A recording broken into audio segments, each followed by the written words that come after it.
Okay, now we get into our gospel reading, which comes again from the Gospel of Mark, chapter 12, verses 28b. So the second part is actually, it's not really the second part, it's like broken up a little bit. But anyway, 28b through 34. And I'll explain even that thing after we're done reading through it. So anyway, 12, 28b through 34. One of the scribes came to Jesus and asked him, "Which is the first of all the commandments?" Jesus replied, "The first is this: Hear, O Israel, the Lord our God is Lord alone. You shall love the Lord your God with all your heart, with all your soul, with all your mind, and with all your strength. The second is this: You shall love your neighbor as yourself. There is no other commandment greater than these." The scribe said to him, "Well said, teacher, you are right in saying, He is one and there is no other than He. And to love Him with all your heart and with all your understanding, with all your strength, and to love your neighbor as yourself is worth more than all burnt offerings and sacrifices." And when Jesus saw that he answered with understanding, he said to him, "You are not far from the kingdom of God." And no one dared to ask him any more questions. Okay, so like I said, I want to back this up, because what happened? So last week we read the end of chapter 10, and then we jumped all the way to the middle of chapter 12. So like we skipped a whole chapter and a half, which is it's unique among our reading of the Gospels during the ordinary time season, especially in Mark's Gospel, because Mark's Gospel is the shortest of them. So it would seem to make sense that we wouldn't ever skip much of anything, but here we skip an entire chapter and a half. Why do we do that? I'm not fully sure, but I think it has something to do with what happens at the beginning of chapter 11. So at the beginning of chapter 11 is when Jesus makes his entry into Jerusalem. So in other words, I mentioned this at the end of last week's gospel passage, that when it says that Bartimaeus received his sight and he followed him on the way, the next stop that Jesus makes is to Jerusalem. So in other words, it's to Holy Week. So, and which of course ends with his passion, his death on the cross. So Jesus enters into Holy Week now. So this passage that we have here from Mark 12, it's during that time. Now, again, I don't know why then we skip an entire rest of the chapter, but that's the context here. Is now we're in the holy city and we're preparing ultimately for the end. It's chapter 12, and there are 16 chapters in Mark's Gospel, and it's really chapter 16 is about the resurrection, and then chapters 14 and 15 are about the passion and the crucifixion and the Last Supper and all that stuff. So we're the middle of chapter 12, so there's really not much time. And we're also in the 31st Sunday in Ordinary Time. There are 34 Sundays in Ordinary Time, the last one being the solemnity of Jesus Christ, the King of the universe. So we're getting short here on time, and so I suppose another reason is the church is like, oh shoot, we were going too slow through the gospel. Now we gotta pick up the pace a little bit. That could be the case too. I don't actually know, but anyway, that's just something to notice. In addition to noticing those things, we see through the chapter and a half that we miss that Jesus is faced with a lot of opposition, and I think this is a valuable lesson for us to pay attention to. So Jesus, first, he faces opposition from nature. He's hungry, and he goes to a fig tree to look for fruit, and he doesn't find any, and so he curses it. He faces opposition from nature. Next, he faces opposition regarding worship of God. He goes into the temple, and there are people buying and selling things in a place where they shouldn't be buying and selling things, and so he cleanses the temple. He turns over the tables. He drives people out with whips. So more opposition. And then from there, they come back to the fig tree. The fig tree has withered up because he's cursed it. But then from there, it says, so in the Bible that I use here, there are different headings. And these headings are not actually in the Bible itself, like the inspired word. But they put these headings in there so that we can understand, like, this is what this passage is about. So the passage, the authority of Jesus is questioned. So people come along and they're like, okay, Jesus, who the heck are you? Where do you get this authority from? And the end result is that they don't answer because they don't know how to answer. Jesus poses a question about John the Baptist and his authority, and they are caught. They try to catch Jesus, and they end up being caught. Nonetheless, opposition from religious leaders.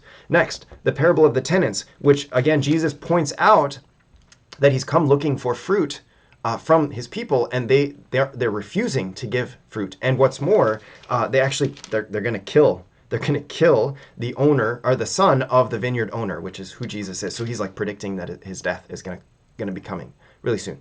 Then from there, there's a question about paying taxes. There's a question about the resurrection. The Sadducees come and they pose a question, knowing full well that they don't even bother to, like, they don't actually care about Jesus's answer. So they're posing, they're mocking him through their questioning and all these things. So now from there, this scribe comes up to Jesus and he hears them debating and he asks this question. And so again, if you're in Jesus's position, ever since you've gotten into the holy city, Jerusalem, what have you faced? Nothing but opposition and mockery and persecution and a failure of the people and of nature to really come under the authority of God. That's what you've noticed. So a scribe comes up to you. What is a scribe? A scribe is someone who's trained, like a scholar, trained in the study of the law. So a person who's literate, a person who knows his stuff, he's theoretically well read. But at this point, you face nothing but opposition. And so I suppose you could kind of like, okay, here we go. Now, the good news is that Jesus knows better than I do. And so Jesus can see into people's hearts. And so he probably knows that this man is well-intentioned. In fact, by the end, what does it say? That the guy doesn't argue with him, but he actually says, well said, teacher. You are right in saying this. We'll talk more about that in a minute. But you got to imagine like the relief that comes from Jesus as he doesn't face opposition, but he faces this man, the scribe, who seems sincere in pursuing the opinions of Jesus. Now, again, we're going to see that ultimately this guy seems like he's just looking for opinions and not fully trusting who Jesus is. But nonetheless, like Jesus ends up by saying, like, you are not far from the kingdom of God. So like just a little bit of relief before a further storm that we're going to see take place over the course of the next few weeks, or just by simply reading the gospel passages. Or reading the Gospels themselves. So anyway, so that I think is cool. Okay, so the scribe comes to Jesus and asks, which is the first commandment of all the commandments? The first of all the commandments. This was a very common thing that people would do when they were choosing a rabbi to follow, to believe in. They would say, okay, which of the commandments of the Old Testament, which they didn't call the Old Testament, we call it that. They would just say the scriptures. Which of the commandments from the scriptures is the greatest? This was a very common thing, and people had different perspectives on which was the greatest, in fact. And so Jesus now gives his perspective as, of course, as the Son of the living God, but maybe they don't fully understand who he is as this, but he gives his perspective then, I suppose, as a rabbi, as a teacher. And so he says, well, the first is this: Hear, O Israel, the Lord our God is Lord alone. So he repeats the Shema, what we heard in our first reading. So, like this is one of those weeks where the connection between the first reading and the gospel is just so obvious. It's so clear that the Lord is giving us the Shema, and then the Lord is giving us the Shema in the gospel. And so it's like, okay, well, if a preacher is going to preach about the first reading in the gospel, this is probably going to be included within it, if not even the sole focus of his homily. But, priests are free to preach about anything, even like the opening collect if he desires. But anyway, so that's it. So he gives the Shema, except there's one thing. Jesus adds to the Shema. So the gospel is written in Greek, and he says, okay, love the Lord your God with all your heart. So that word is cardia. So think of like a cardiologist. That is someone who works with your heart. To love him with your heart. So to love him with your will and with your emotions, as much as you're able to. We can't help our emotions necessarily. I can't help how I feel about a particular person or thing or event or situation in my life. But as much as I'm able to, I want to love him with my emotions. More than that, I want to love him with my will. To love him with all your soul, your psyche, your psyche. This is where we get the word psychology from. What happens when someone needs to study psychology or needs to see a psychologist is that their life has kind of become tumultuous, and so they need someone to help reorient their life a little bit. So again, it's not just a mind thing; it's like a whole life kind of thing, similar to what we saw in the Hebrew Shema, to love him with your life. So again, to love him with your soul, to love him with your entire life. The soul is the animating principle of a person. It's the very thing that gives you life, that makes you who you are. So to love him, we could say in a kind of way, to love him as you, not as some robot, not as some mere slave, but to love him as you, always in faithfulness to his commandments, but to love him as the unique person that you are. That's big. And then to love him, we'll skip over the next one, to love him with your strength. Again, the same kind of thing. The Greek word is iskus. I don't know Greek. Just like I don't know Hebrew, I don't know Greek, but iskus. So I got this from someone else, which again is the same thing, to love him with your might, to love him with your effort, to put forth real effort, because it does take real effort to strive for the narrow gate.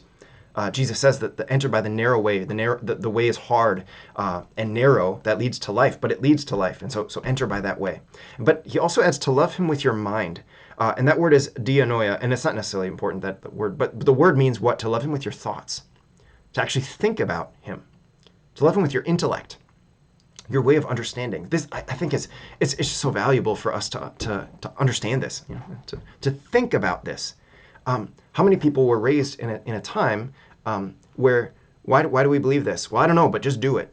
Why do we do this thing? Well, I don't know, but we just do it. This is how we've always done it. And it's like, no. That's not how the Lord wants us to love him. That there may be some merit to that, of just being obedient to him because we have an obedience level of faith in him. Like, okay, Jesus says that this is the way to eternal life, so I'm going to do it.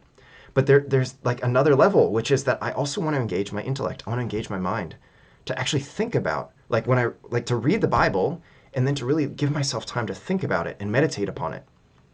To use my mind to engage my imagination, to engage my wondering about, like, why does Jesus say this? Or what was his tone of voice when he was saying this? Or what was the look in his eyes? Or how did the people receive this? Why would they have received, like to really let yourself think and engage. And what's more, to study. Like this is part of the reason for this Bible study. A big part of this reason for this Bible study is that we have intellect. And so we're capable of learning. To be a disciple is to be a student, to be a learner. So to love him with your mind, to not just fill your mind up with pointless things, mindless trivia or mindless shows that we watch. It's not that all of those things are bad. It's just to say that, like, am I loving him with all of my mind? To engage in my intellect. And actually, and I suppose in a way I could refuse anything that is not worthy of the Lord. I could refuse those things access to my intellect so that my mind doesn't actually become corrupt. Sometimes the things that we watch are bad for us. Sometimes the things that we read are bad for us. Sometimes the things we listen to are bad for us. And so I actually could say, like, I can't love the Lord with all of my mind if I take these things into my mind. And so I want to block access so that I can love the Lord with all of my mind. Again, I think it's just so good. Okay, so anyway, so he adds that, and it's only found in the Gospel of Mark. So I think Matthew's version, and I don't know if he does it in Luke. I think he does it in Luke also, but they don't add mind. So anyway, I don't think they do anyway. Mark is the one that has all four. Okay, so the second is this: you shall love your neighbor as yourself. So Jesus quotes Deuteronomy 6, and now he's quoting another passage from the Old Testament, from the book of Leviticus, chapter 19. So this is kind of a cool thing that Jesus talks about how we need to love our neighbor. And I think a lot of people will say, well, like, this is what Jesus wants. It's just how he taught. It's like, well, this is also what God has always taught, actually. And what's more, to love God and to love neighbor, this is a great summary of the 10 Commandments. Those 2 tablets, where the first tablet of the commandments focuses on love of God. The first 3 commandments focus on our need to love God, to keep holy the Sabbath day, to not take God's name in vain, and of course to not have any false gods beside him. But then the second tablet focuses on our love of neighbor, our interaction with other people, honoring our parents, not stealing, not killing, not committing adultery, not bearing false witnesses, not coveting the things of the people or the things around us. And so like this great commandment, or the great commandments that Jesus reveals, they are a summary of the 10 Commandments, which I think is, again, a helpful thing.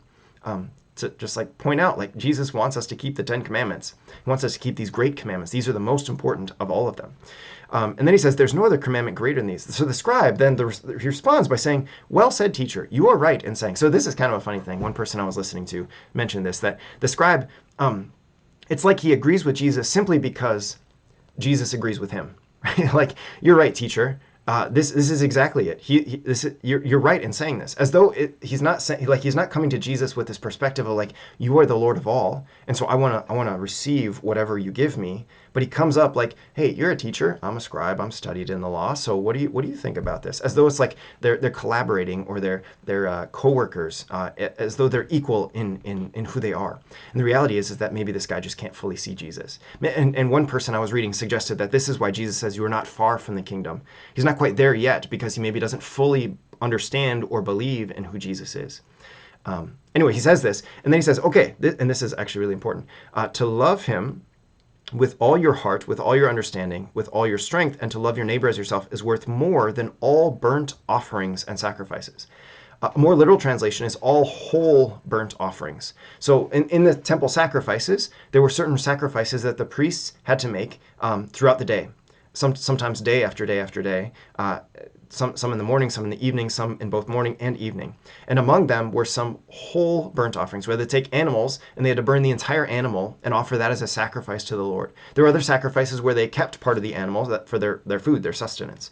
For the whole burnt offerings, what were those things? Those were, we could say, ritualized self-offering. So by offering the whole animal to the Lord, this was a symbol, we could say, of offering myself to him. So the scribe is saying, like, to love God with everything and to love your neighbor as yourself, it is worth more than this ritualized self-offering. Why is that the case? Why is it worth more? Because in doing these things, we're not just symbolically offering ourselves to the Lord, but in a very real way, we are offering our entire selves to the Lord. To love God with all that I have, with all that I am, it's not just like a symbol of offering myself. It's truly to say, like, no, actually, I need to say no to some things, and I need to say yes to other things. I need to reject certain things that are brought to me that by others, or that are brought to me by just life circumstances. I need to say no to some of those things so that I can say yes to the Lord. Sometimes that's really hard, because I might prefer, my emotions might want me to do something, but I actually need to say no to my emotions because I need to love him with my heart, with my choice, my will. So anyways, that's actually offering my entire self to him. And so that leads Jesus, like the scribe's like, oh, that makes total sense. Like, it's not just symbolic self-offering. As good as that is, it is good because the Lord has ordained it to be so. But it is to then say, like, no, I actually need to offer my whole self to him through my love of him and my love of neighbor. And so that leads Jesus to say, okay, you've answered with wisdom, with understanding, and so you're not far from the kingdom. And then from there, no one dared to ask him any more questions. As though like Jesus had this big mic drop moment, and so everyone's like, okay, he answered it. I'm not going back, because now I understand the mind of this rabbi, which is focused on love, which I think is a helpful thing. He's focused on love of God in its appropriate ways, and love of neighbor in its appropriate ways. Not what we want, again, getting back to what I talked about way at the beginning of our last session, not what we want, but what the Lord wants. And Jesus has spoken, and so now let us love God and love neighbor. Beautiful. So good. Okay, we are going to talk about the priesthood in our second reading, just like we did the last couple of weeks. We'll talk about the priesthood and those sacrifices that the priests offered. So there's like a mini connection that's indirect, I suppose, to these passages. But we'll see you for that. God bless you.